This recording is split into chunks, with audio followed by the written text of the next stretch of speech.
Folks. Thank you, Mr. Chairman.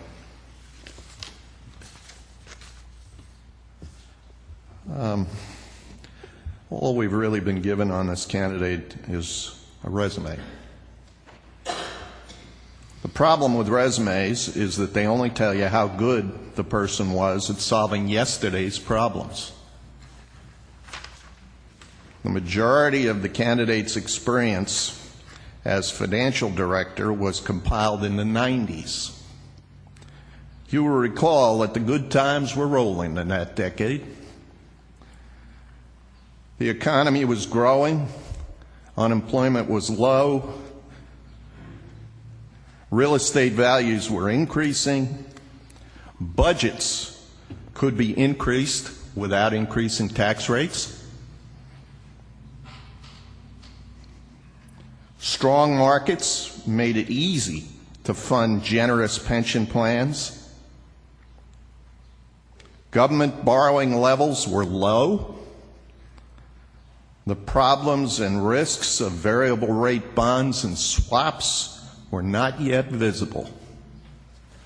That was the 90s, and that was when Mr. Vineyard acquired the bulk of his experience for this position.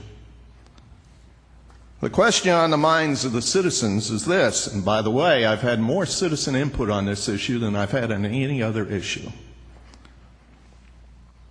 Will the same set of skills that were adequate to be a financial director in the 90s be matched to the problems of today? The economy is stagnant. Unemployment is high. Real estate values are falling. Budgets need to be cut to prevent tax increases from adding to the crushing burdens of our citizens. Unfunded pension liabilities consume growing portions of our budget. We are suffering from very high levels of debt, and we are trying to deal with $100 million of variable rate debt and more than $20 million of swap termination charges. Those are very different problems than existed in the 90s. To decide whether a candidate has the skill to solve our problems, many citizens believe we need more than a resume compiled 15 years ago. Our citizens sent me a number of questions which I'd like to get answered. And I will address these questions to the chair. Ask the question, sir. Do we have a current job description outlining goals and objectives for the financial director? Mr. Mayor, recognized. Yes, we do have a job description. Mr. Folks. I would observe that I requested a copy of that last Monday, and I did not receive it.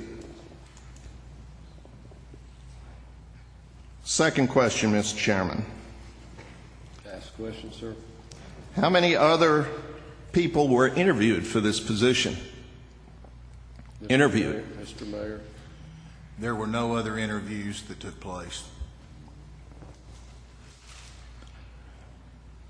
Another question, Mr. Chairman. Was this position advertised? Mr. Mayor. Yes. Where? One moment, sir. You're asking where? Where was it advertised? Where was it advertised, Mr. Mayor? It was advertised in the newspaper and also on a web base. Yeah. And also on the web, yes. Both places. What year did the candidate receive his degree from UT? Why was the year not on the resume? Commissioner Folks. Mr. Chairman. I don't know if that would be in order because of possible age discrimination. If that would be discriminatory, and this body be making a decision based on this question that might raise a flag that we did it because of a person's age, and I don't think that would be in order. I'll accept the chairman's ruling.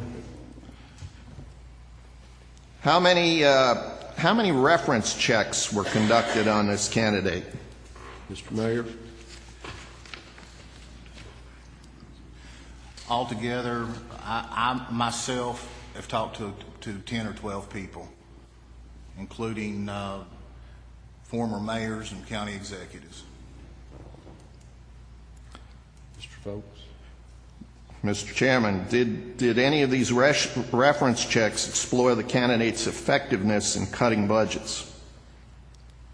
Mr. Mayor.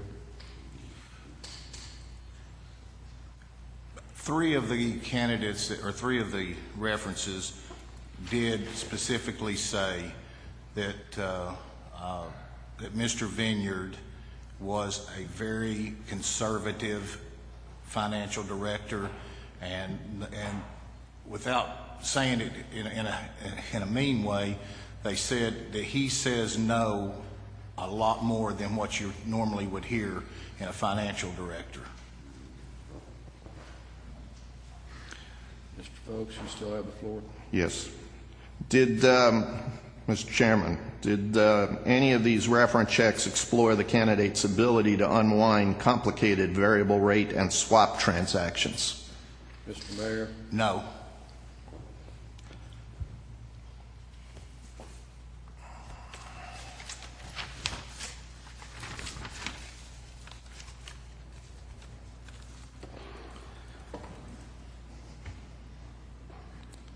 Has the candidate demonstrated the ability to cut spending? What cost-cutting initiatives did he introduce? Give some examples. Mr. Mayor. On his resume, one of the there was about two items that I really found to be interesting in the fact that he had raised the city's financial condition and their general fund from $3 million to $20 million. He developed a plan for broadening the city's revenues, resulting in a sales tax referendum and a property tax rollback. He did develop a program to put money in the capital budget to where when it came time for the city to put money into the convention center in Knoxville, they were able to put $160 million in it without accruing any debt. I would remind the mayor that all took place when the good times were rolling.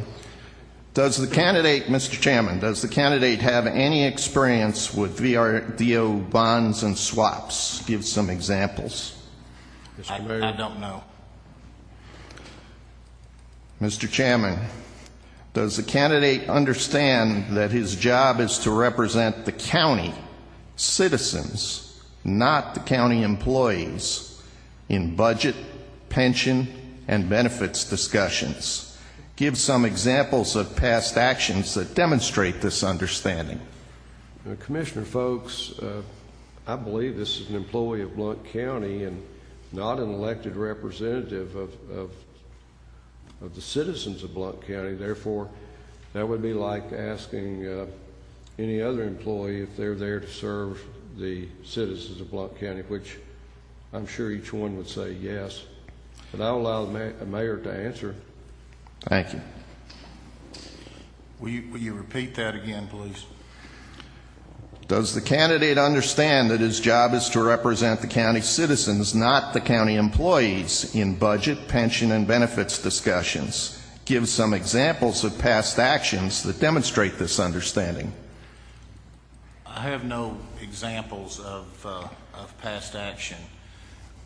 And honestly, I've not had any examples to give you of whether he understands that he's there to serve the people or to serve the elected officials. I will say this: the man is in South America right now on a mission trip. I would say that serving the people is probably one of the highest priorities that he has. Mr. Chairman, do you believe that the financial director will take sides in budget discussions? Mr. Mayor. take sides, explain, take sides. Mr. Well, instead of being just dispassionately presenting numbers, will he advocate for one side or the other in a budget discussion? Mr. Mayor. I hope that if he believes that what he's presenting is in fact the right thing, I would hope that he would advocate it. I don't see him becoming some type of a political person at all. You don't spend 28 years in government in an appointed position I think if you allow the politics to come into it. Well, advocacy is politic. Mr. Folks, please. I have another member who'd like to either debate or ask. Okay, I have about 2 more points, and I'll be done. You're recognized. A finance director ought to just lay out the issues for decision by the governing bodies, in my opinion. So I don't agree with this advocacy. And that leads me to another question, which is, what did this candidate mean on his resume when he said, and I'm quoting, that he communicated, presented, and lobbied all the financial matters to the city council? Do we really think that lobbying the commission for a particular course of action is the job of a finance director? I don't. Will we be paying, Mr. Chairman, will the county be paying to relocate this candidate? Mr. Mayor. No. Thank you, Mr. Chairman.